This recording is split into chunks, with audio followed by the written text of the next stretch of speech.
सुनो, आज जो तुम लोगों को दोहा पढ़ाया जा रहा है, इसका शीर्षक है एक वृक्ष की हत्या। क्या? एक वृक्ष की हत्या। ये परीक्षा के दृष्टिकोण से अति महत्वपूर्ण है, जिसमें हमारे लेखक कवि महान साहित्यकार ये कुमार नारायण जी सो एक वृक्ष के माध्यम से आज जो पर्यावरण में प्रदूषण फैल रहा है, वृक्षों की संख्या कट रही है, शहरीकरण के विकास के कारण सो बड़े बड़े जो जंगल हैं उसको धराशायी किया जा रहा है। तो उन्होंने एक वृक्ष की महत्ता किसी भी आदमी से कम नहीं बताया है, और वृक्ष और आदमी में अन्योन्याश्रय संबंध है।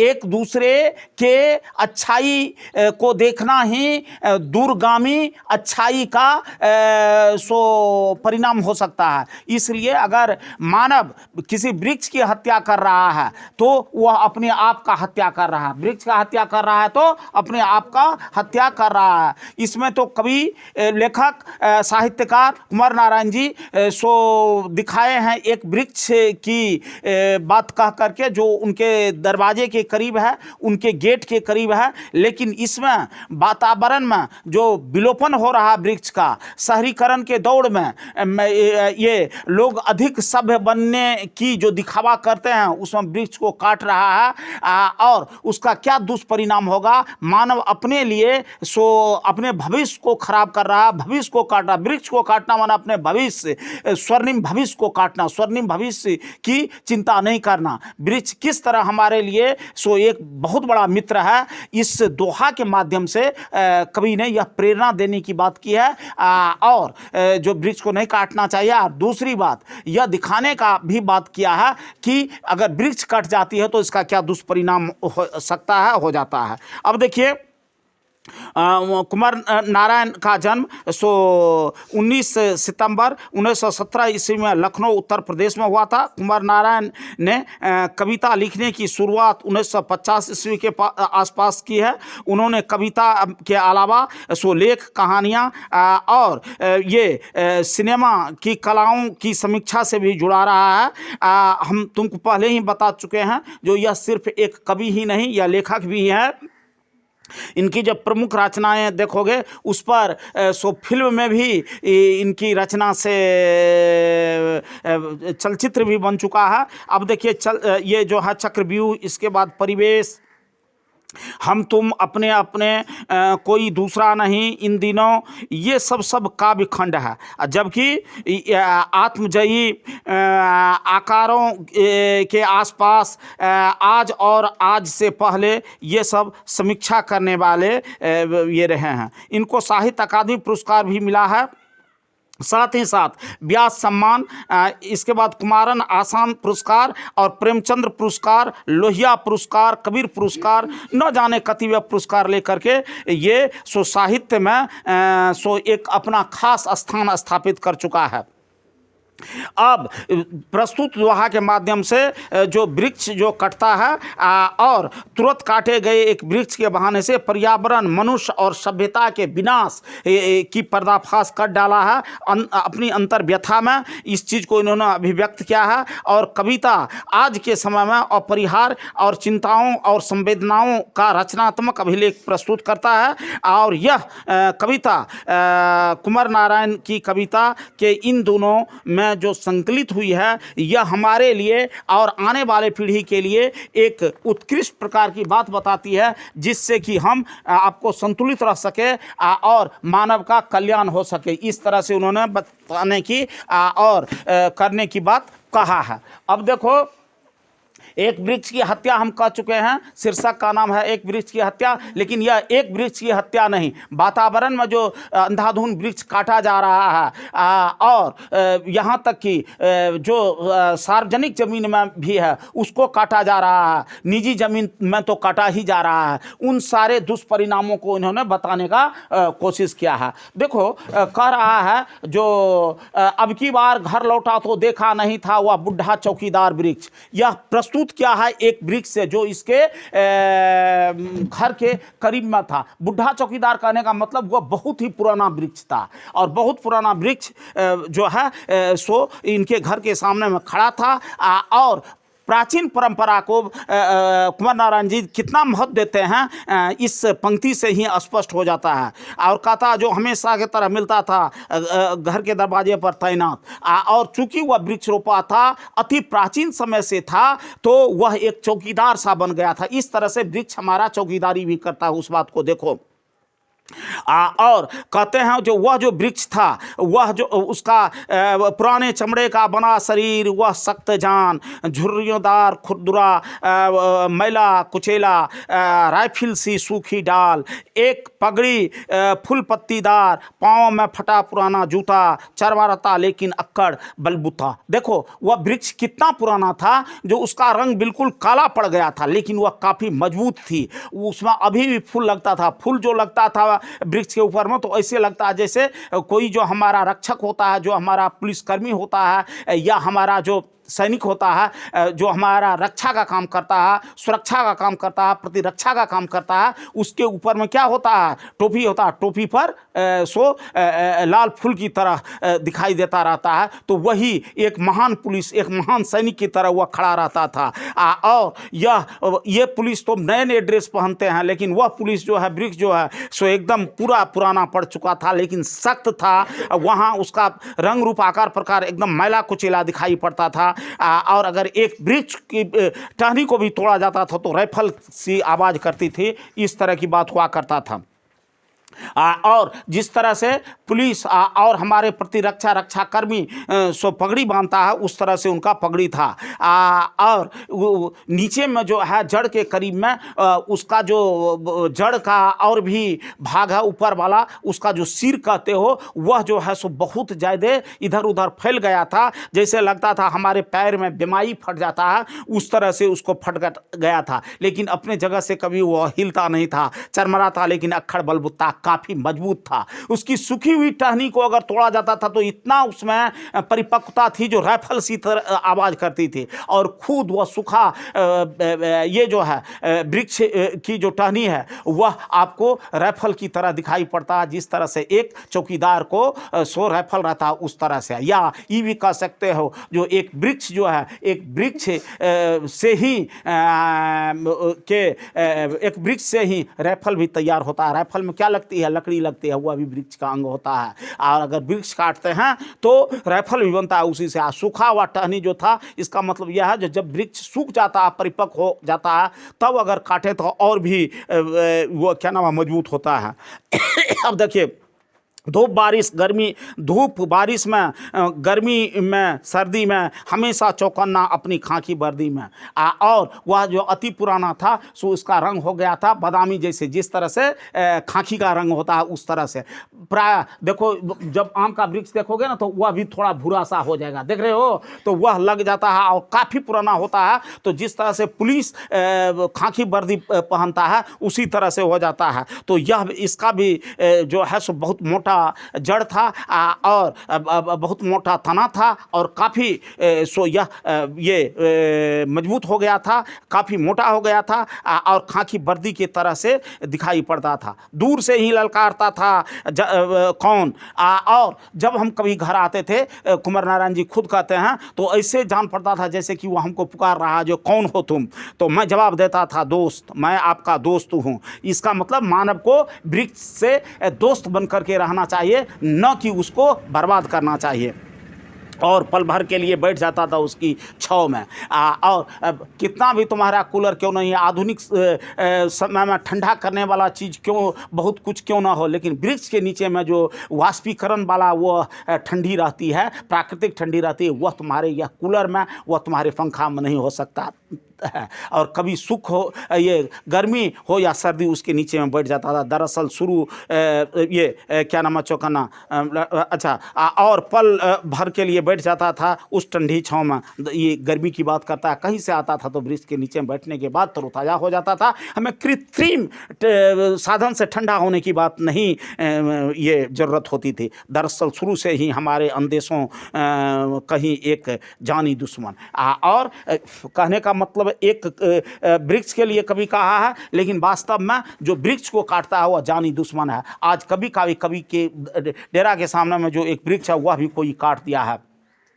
घर को बचाना है लुटेरों से, शहर को बचाना है नादिरों से, देश को बचाना है दुश्मनों से। अब देखिए हमारा ग्रामीण परिवेश में भी वृक्ष अगर कट रहा है तो वह जो काटता है वह लुटेरा है। और ये क्या नाम, नादिर शाह का भारत में आगमन हुआ था तो कितना ज़्यादा वह लूटा था भारत को, सो सुनो। और शहर में और शहरीकरण के दौर में जो लोग दौड़ रहा है और वृक्ष को काट रहा है, सो समझो जो वह शहरीकरण बसाना, वृक्ष को काटना जो है नादिर शाह से कम करतूत नहीं है। और जो यह करता है वह हमारे देश का जानी दुश्मन है। नदियों बचाना है, नदियों का नाला हो जाने से, हवा को धुआं हो जाने से और खाने की जहर हो जाने से। अब देखिए अगर वृक्ष नहीं है तो वह वाष्पीकरण को नहीं होगा और क्या नाम है ऊपर में इसका मेघ का निर्माण नहीं होगा और हमको वर्षा नहीं हो पाएगी। जितना भी हम धुआं छोड़ते हैं सब क्या करता है, वृक्ष अगर रहता है तो कार्बन डाइऑक्साइड को ग्रहण करता है, वह नहीं हो पाएगा। और हम जो भोजन कर रहे हैं वह उतना शुद्ध परिमार्जित नहीं रह सकेगा और वह समझो जो जहर हो जाएगा। बचाना है जंगल को मरुस्थल हो जाने से, टांग का स्थिर रखो ना। हाँ, तो बचाना है जंगल को, बचाना है जंगल को मरुस्थल हो जाना से। इस तरह से वृक्ष अगर काटते हो और किसी वन से बहुत ज़्यादा वृक्ष काट लेते हो तो वह मरुस्थल हो जाएगा, मरा हुआ भूमि। बचाना है मनुष्य को जंगल हो जाने से। और इस तरह से वृक्ष को काटते हो अपने लिए उपयोग के लिए, लेकिन समझना चाहिए जिस तरह से उसका जीवन को असुरक्षित करते हो तुम्हारा जंगल में मंगल नहीं रहेगा, वह अमंगल हो जाएगा और तुम्हारा जीवन भी खुद जंगल में बदल जाएगा। इस तरह की बात को उन्होंने कहा है। अब देखिए इसके प्रश्नोत्तर जो हैं सो प्रश्नोत्तर मिला करके सारा 9 है उसमें। अब देखो जो बात बताया है इसमें सो क्या नाम है, एक वृक्ष की हत्या में कुंवर नारायण जी सबसे पहला क्वेश्चन ये जो है वो लिखे हैं, यह जो कवि को वृक्ष बुढ़ा चौकीदार क्यों लगता है, तो इसमें कहना है जो ये वृक्ष मनुष्यता, पर्यावरण और सभ्यता की प्रहरी है। यह आपको अति प्राचीन काल से मानव को वरदान के स्वरूप हमको प्राप्त हो गया है। यह हमारा पोषक होता है, हमारा रक्षक होता है, हमारा सुरक्षा करता है। इन्हीं सब बातों से कवि को यह चौकीदार लगता है और प्राचीन सभ्यता एवं संस्कृति तथा पर्यावरण की रक्षा का यह शुरू से ही प्रहरी रहा है। ठीक है, इसलिए दूसरा क्वेश्चन है सो वृक्ष और कवि में क्या संवाद होता है। कभी जब भी घर कहीं से लौटता था या बाहर से आता था तो सबसे पहले उसकी नज़र वृक्ष के आगे पड़ता था और वह नज़र घर के आगे जो खड़ा वृक्ष था वह काफ़ी पुराना वृक्ष था और ऐसा लगता था मानो कि वह सुरक्षा का प्रहरी है।